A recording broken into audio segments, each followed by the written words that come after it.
Hello, beautiful, and welcome to another episode of Beautiful, I Am Colored. We are now in season 2 of the podcast, and we have morphed into a talk show. Each week, I will be sharing some insights with you that I've learned throughout my week. I'll also be interviewing guests from time to time. The interviews will align with the themes highlighted in my book, Beautiful, I Am Colored, having to do with spirit, mind, soul, and body. I am honored that you have returned to hear more, and as always, I appreciate your support. For those interested, you can follow me on Instagram at Beautiful I Am Colored, on my website at beautifuliamcolored.com, where you can also check out, hopefully, purchasing my book, which an ebook version is now available also on my website. So thank you so much. As you know, we start each week out now with shout outs and thank yous, and this week is no different than the last, and that I'm always thankful for something. But this week, I want to shout out two persons, or I should say one person and a group of persons. The first person is Miss Kayla Lee. I met Kayla through an organization called Sister Biz, for which we are both members, and I just had a check-in call with her, video conference call today, because we live in different cities. Beg your pardon, not today, earlier this week. And it was just so awesome to get to know her better. And, newsflash, she will be joining me on a future podcast episode. But it was just so refreshing to talk to somebody and just be real. I can't tell you how many people I've met so far through the podcast or just in conversation, with the book writing process and everything. And, I believe all things are intentional and matter. And so I just wanted to say, Kayla, if you're listening, thank you so much for our conversation. I enjoyed it so much. She definitely helped me to reframe my thinking around some goals that I have for myself. So Kayla, thank you so much. The second, I refer to a group I want to give a shout out to are the water aerobic instructors and attendees for this week's water aerobics class, which was my first class in one of the communities that I belong to. And let me just say, if you follow me on Instagram, then I posted something to the effect of, me stepping out and kind of not wearing a cover up over my swimsuit, because that's always been a big thing for me. Even when I was at my smallest, way back in high school, I just did not want to have just my swimsuit on. And so I've been stepping out of my comfort zone and forcing myself to just wear a swimsuit, because listen, I bought 3 different cute swimsuits, a white one, 2-piece, a black full body. I have a black one sleeve or one arm, however you say that. And then I also have a blue 2-piece. And I'm these have been sitting in the closet for so long, and I had not worn them because, body image stuff, just to be frank. And so I was we're about to set this goal and crack this goal. So anytime I get an opportunity to, there will not be a cover up on. So these thighs are going to meet the sun, Anyhow, this water aerobics class, it was so amazing. Now, granted, I was the youngest person in this class. The instructor, I was told, was 88, Miss Helen. Miss Linda, who was helping me out with the movements and stuff, she's 86, so fully retired for decades at this point. But and again, I was the youngest person there, but oh my God, they made me feel so welcomed, and was please come back. And I'm of course I'll come back to the class. My point to this is that you never know where you're going to find joy, where you're going to find peace. As always, I encourage you to follow your first mind. But I can just tell you that just with stepping out and breaking out of my own comfort zone, I'm just finding out so many more things about myself as I continue to evolve into the Evelyn that I was meant to be and created to be. So, yeah, that concludes the shout outs and thank yous for this week. This week, though, on the show, we have another guest. I know last week we had Miss Domenico White of Resilient Reflections. This week we have an additional guest. Her name is Nikole Thompson. She's going to be with us sharing some insights about her book titled 50 Shades of Truth, her role as director of Celebrate Recovery at Covenant Community Church, as well as her nonprofit called Prisoner2 Preacher. I'm super excited to get to know Nikole better in the next segment. But for now, we're going to take just a really quick break, and then we'll be right back with the interview. And for those of you who are interested, this is going to be the first week where I am going to actually try to upload the video version of this interview. We're going to see how successful I am, but I'm going to do my due diligence and try to do that from now on, with today being my first try. But stay tuned for that. Okay, I'm going to go ahead and pause here, and we'll be getting started with the interview momentarily. Thanks so much. Be back in just a moment.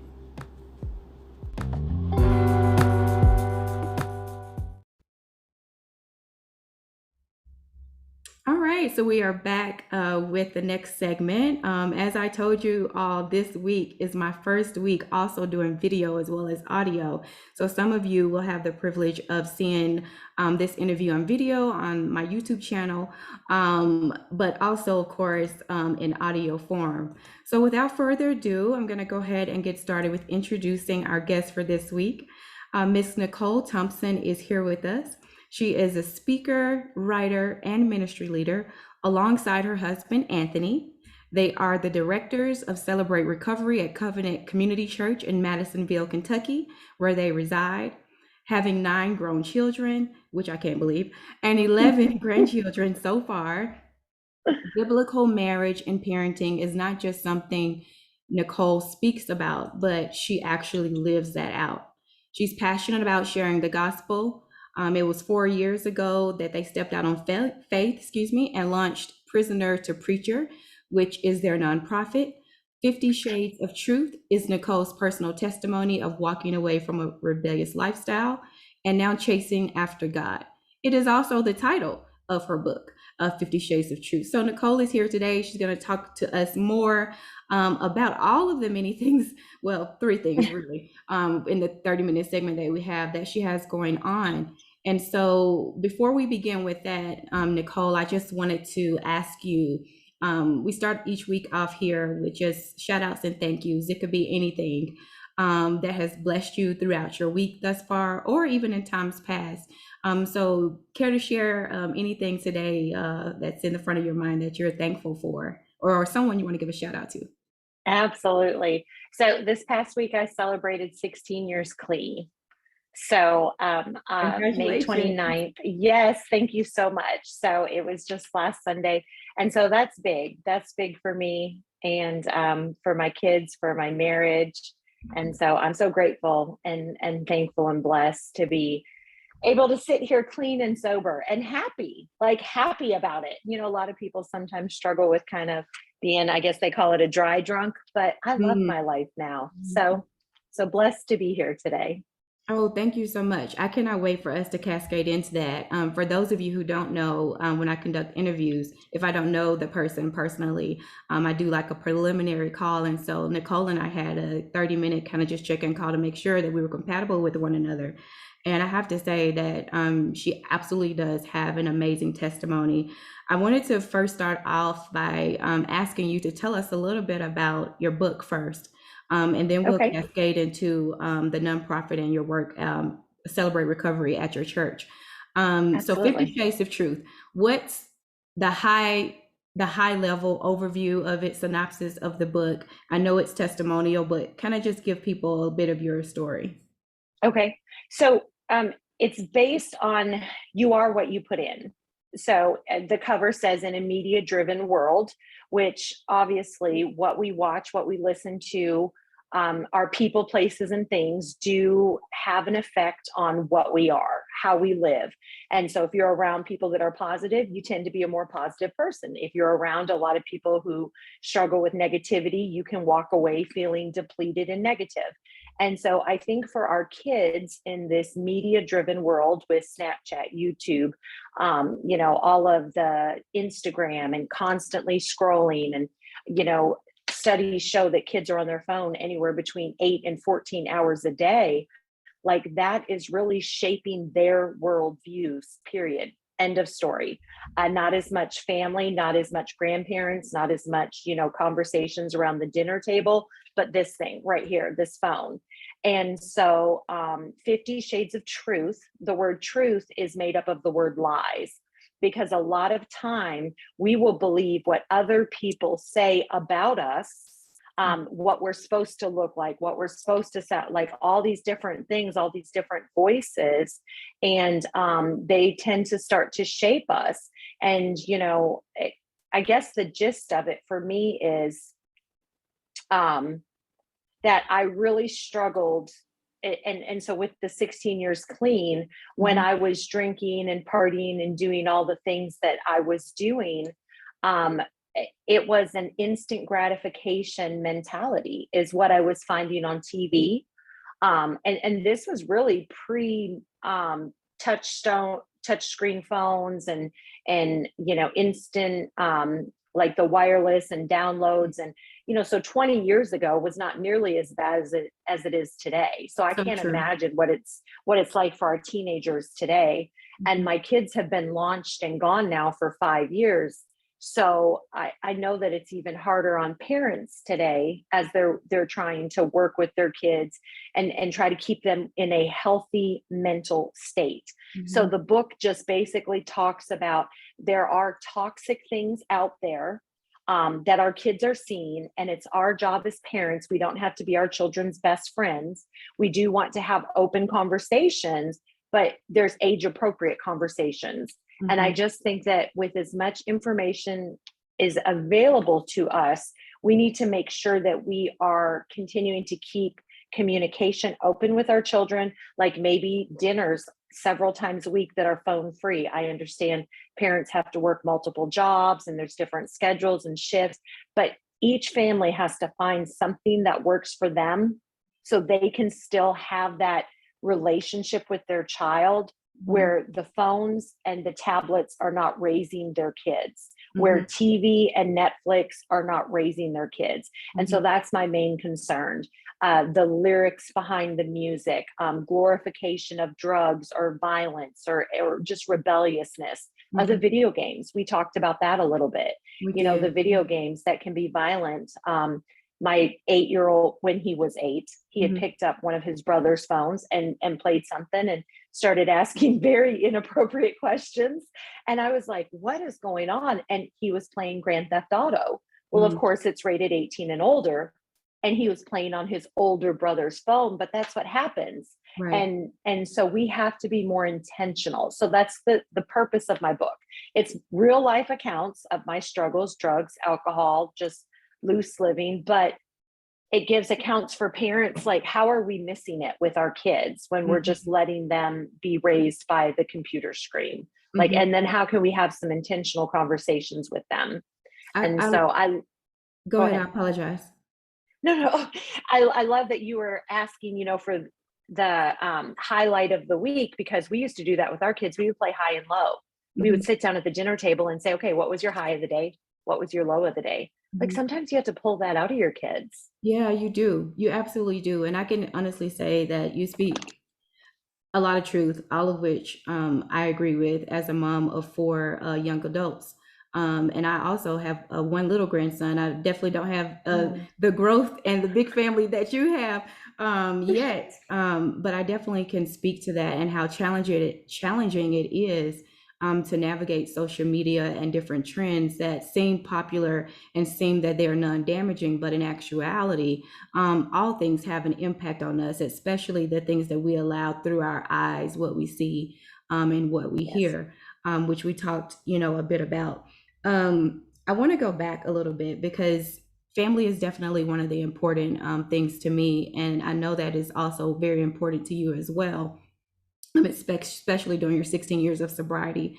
Can you kind of talk me through, you talked a little bit about having that dinner time and specific time carved out for family to keep the communication lines open and kind of shelving, the distraction of, the phones or TV, etc. But that changes as the kids get older, right? They become young adults, they have moved out. For example, in our family, we have 2 away from us or out. and we still have two at home who are figuring it out, I would like to say. Yes.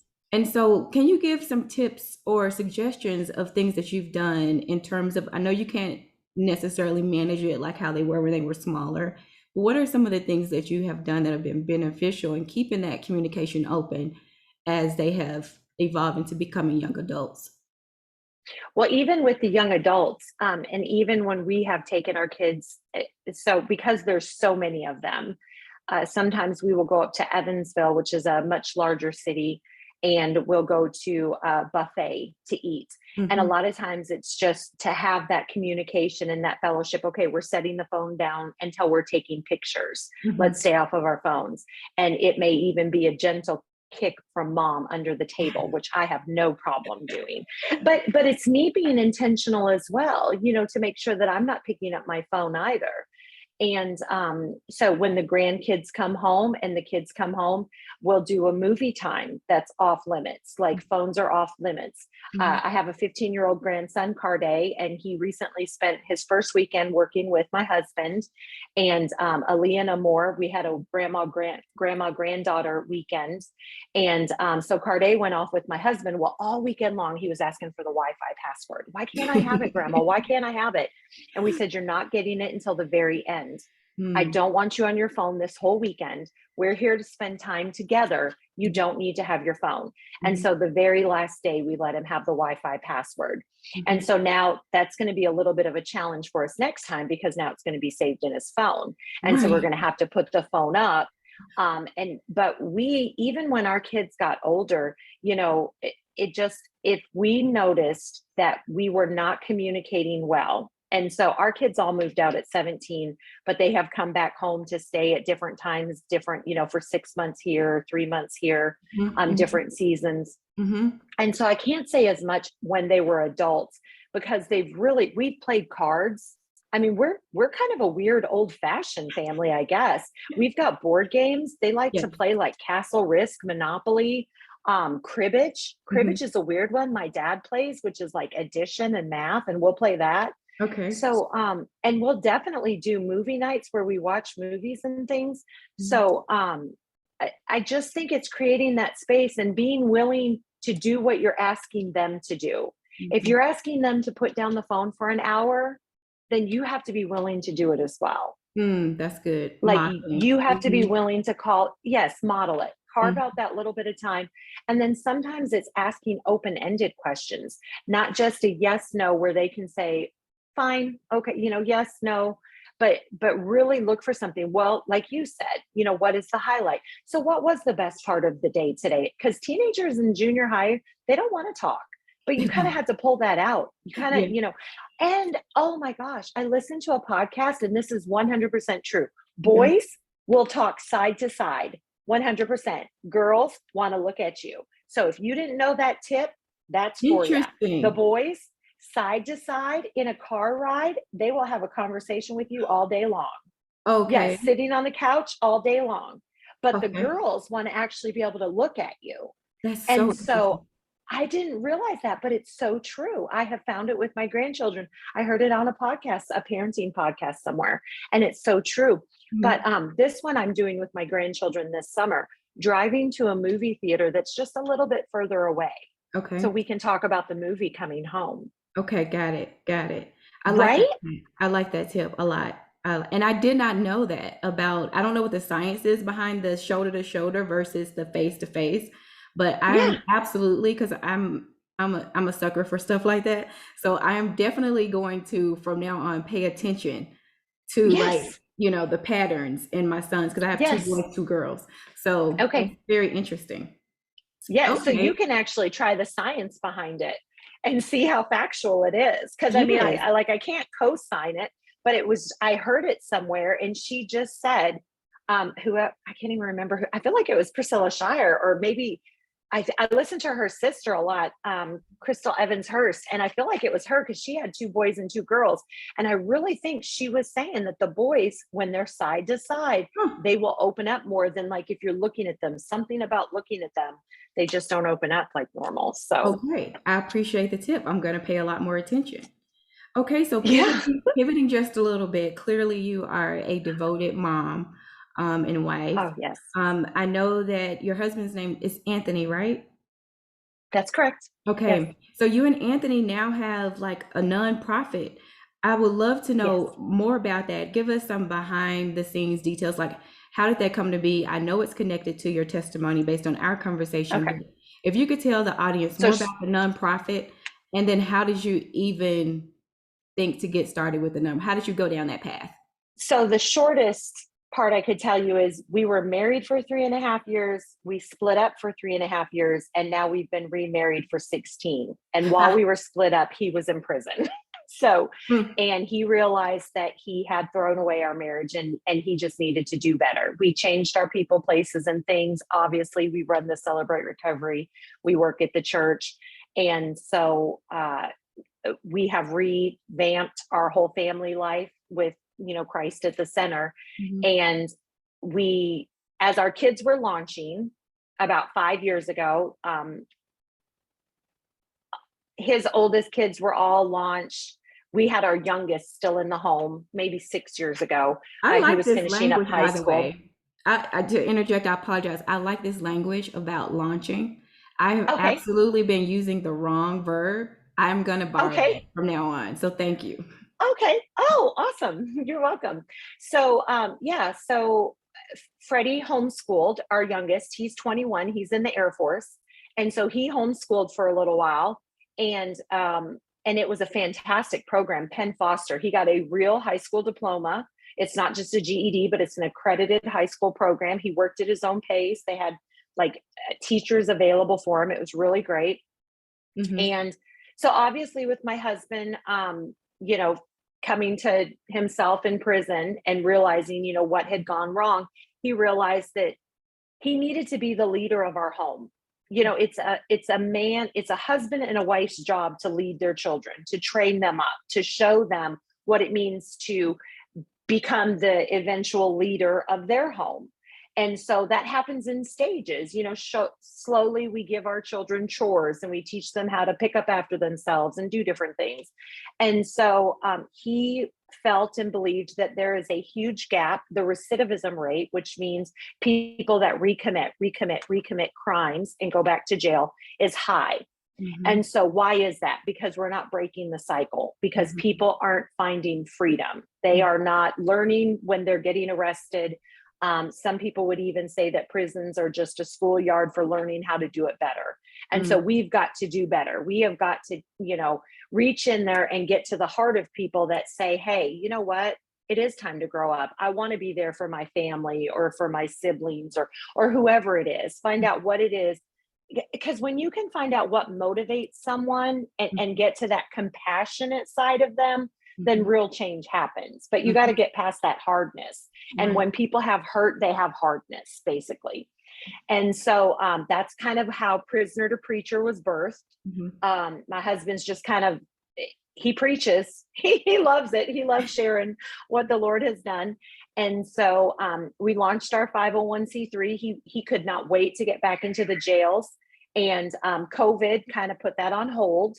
And Hmm. so he will be in October, will be his first time getting into the jails. He'll have 4 days in October where he'll be going in with another group of men.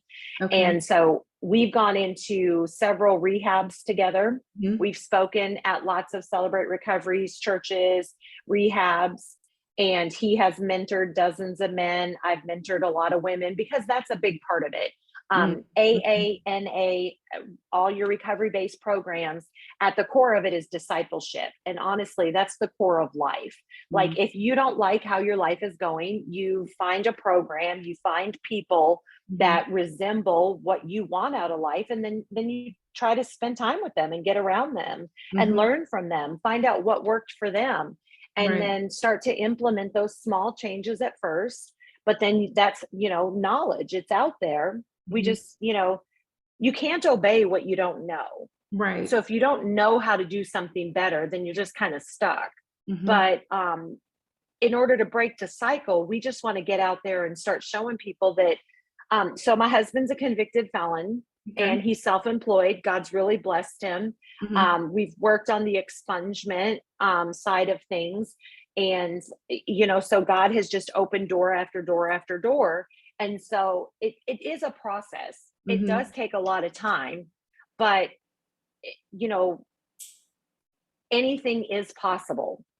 And let me ask you this about is one aspect of your nonprofit, do you help the people who you all are kind of coaching through challenges and reframing things and getting on the right foot? Do you all actually assist them with expungement processes and things like that, or connect them to resources? Like, what actually can a person, I guess, let me rephrase, what can a person expect, like from your organization in terms of support and assistance that you Yes. and your husband provide?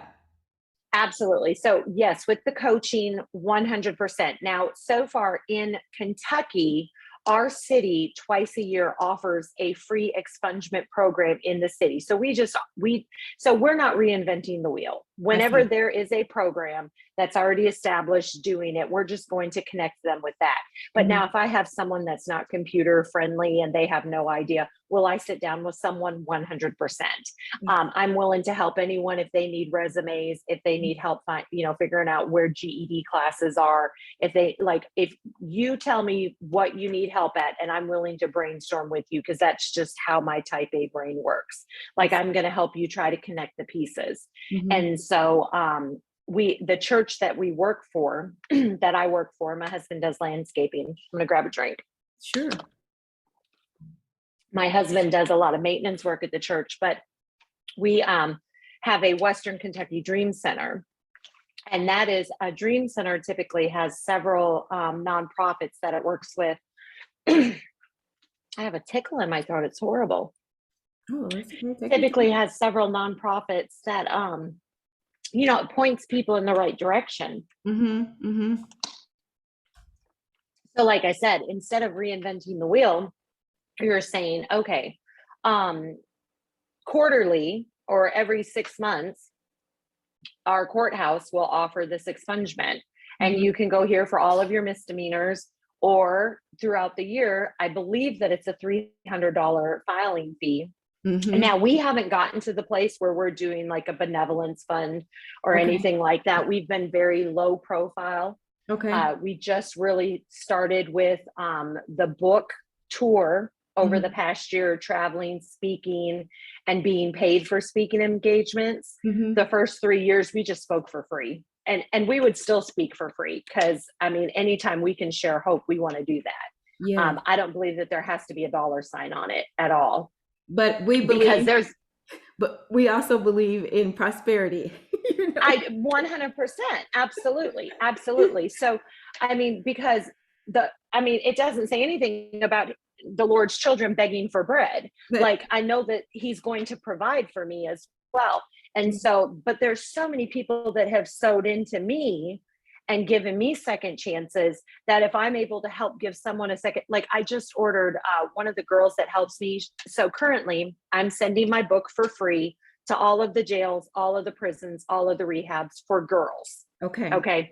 Every time I sell a book, I donate a book. Got it. Every time I sell a book, I donate a book. And then we just pay for the shipping. And so we mailed out 40 books last week. And right now in my email box, I've got, I think she sent me, well, I could tell you what states she sent me. She's just been like, okay, Delaware, Florida, rehabs, Delaware, Florida prisons, Colorado, Connecticut prisons, Colorado, Connecticut rehabs, Arkansas, California women's prisons, Arkansas, California rehabs, Tennessee, Illinois. So she has just sent me all of these in just the past couple of days. And so I ordered for her some stuff for the cricket. She has a cricket. And so it's kind of like you're rubbing my back with your gifts, and I'm going to rub. And so it's not necessarily that, because she's a single mom. She's a woman that I mentor. She used to work for me 4 years ago, pre-COVID. She worked for me. She started working for me 4 years ago. I ran a restaurant. Then COVID happened. She's been off since then. And I have mentored her. I have baptized her. It's so funny when her kids, okay, so true story, her kids are the sweetest. But when I would pick them up, they used to always say, why is Nikki always so mad? Okay. Her kids were 3 and 2. And so Okay. I was asking her about it the other day because they come running up to me and hugging me now, right? This is 3 years later. They hug me. She said, probably because every time every time they got in the car, you would say, okay, now be obedient, Hmm. buckle up, sit down, listen to your mom. First time obedience, delayed obedience is not disobedience. And so I would be saying all these things to them because they were 2 and 3 and they were a little fussy. And so I would be talking to them about their disobedient behavior towards their mother. So they thought that meant I was mad. Oh, I see. I And see. so I see.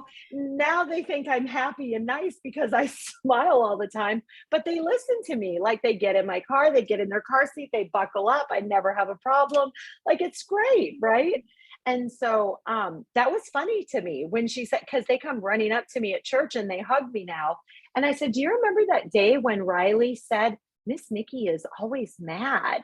And I wondered why she said that. And she said, probably because you're always telling them, sit down, buckle up, something about obedience and being obedient. And I thought about it because I always say delayed obedience is disobedience. Mm-hmm. We're looking for first time obedience.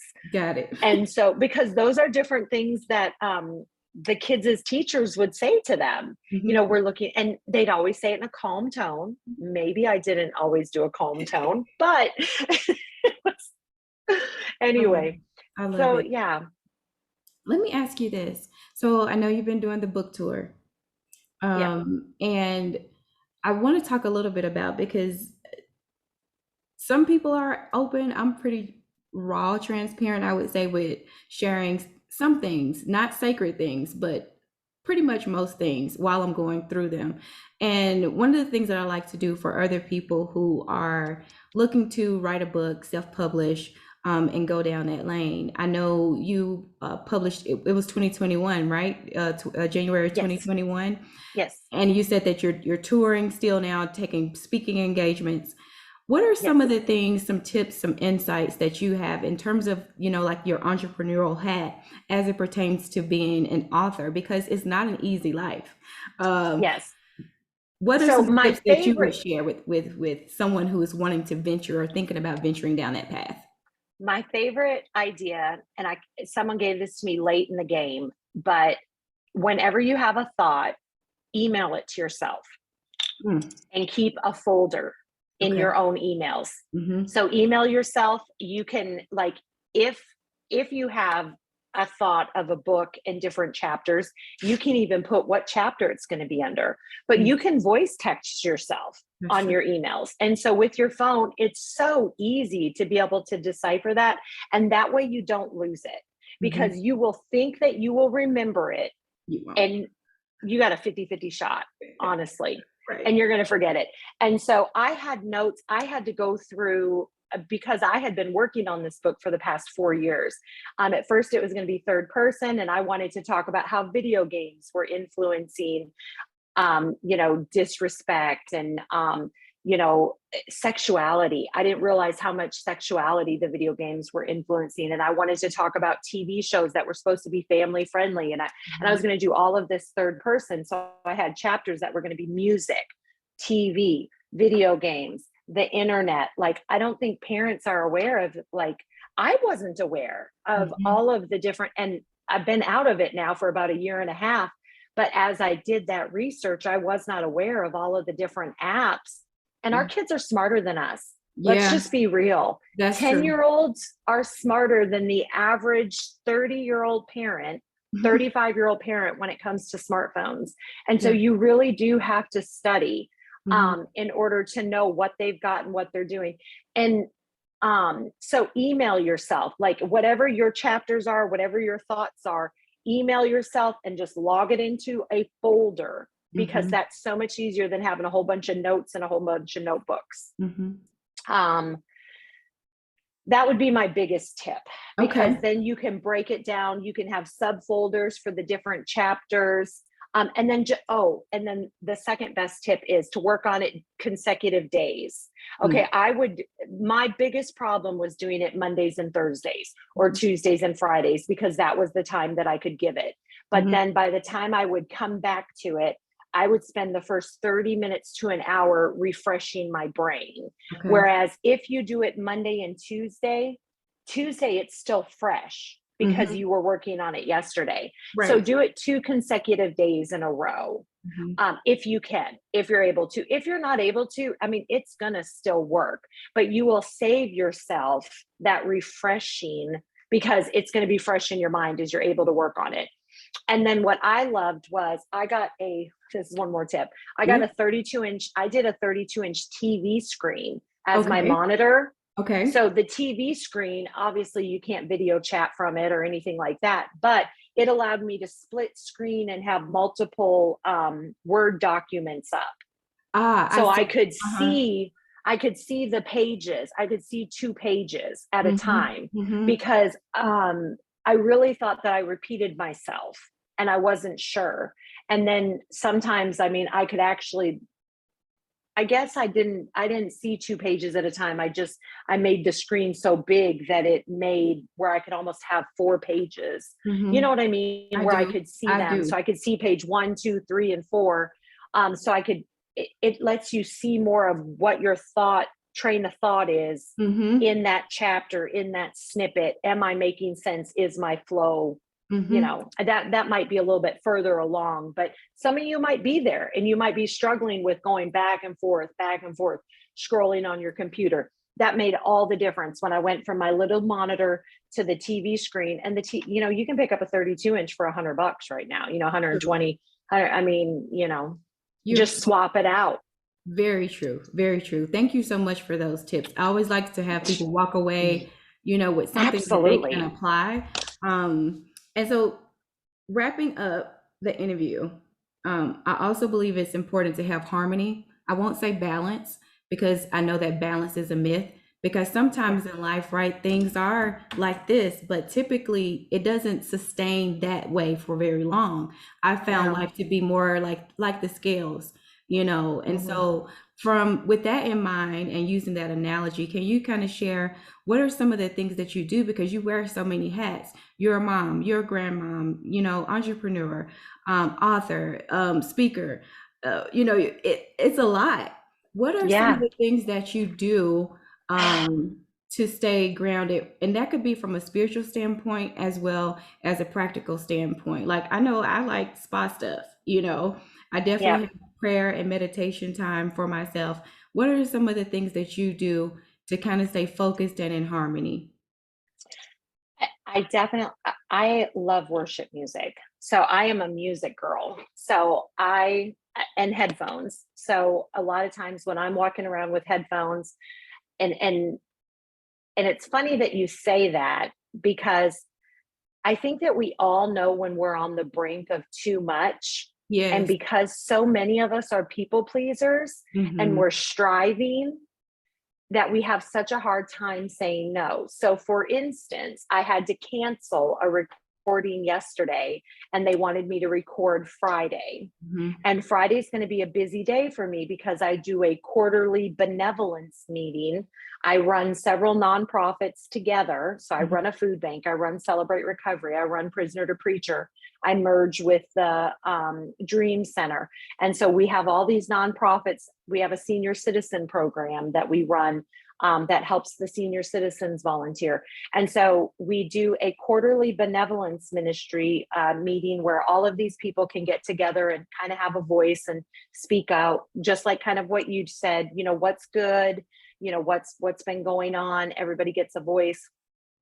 So I knew if I tried to squeeze in this one podcast, even though I could humanly do it, but would I be my best? Absolutely not. And so I had to email a no, because there's a scripture and it talks about temptation, but it says that God will always provide a way out.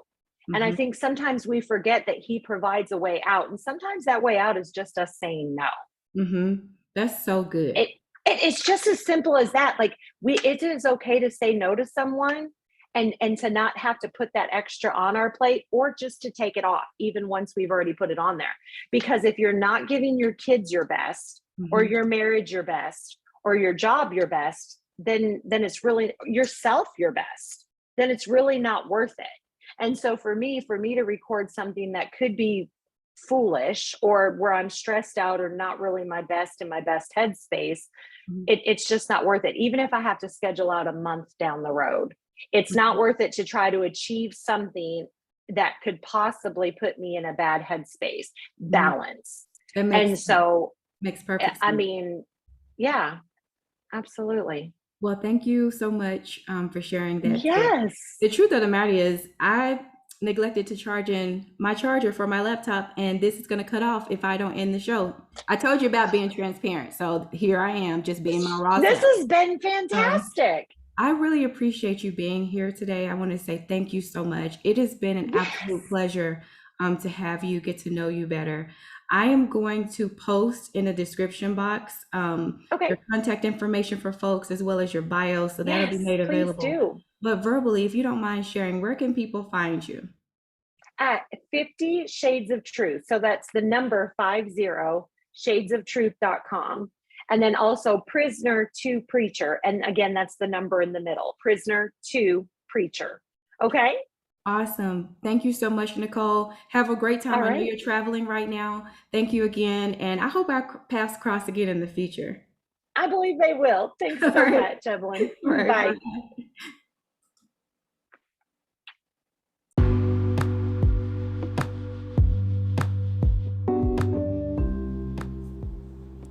That concludes the show for this week. As always, I hope that you enjoyed it, but more than anything, I pray that you have found a sense of hope and healing in hearing other people's stories. You can contact me at beautiful.iamcolored@gmail.com by visiting me on my website at beautifuliamcolored.com, or you can follow me on Instagram under that same handle. I am your host, Evelyn, and remember, the future you is waiting on you.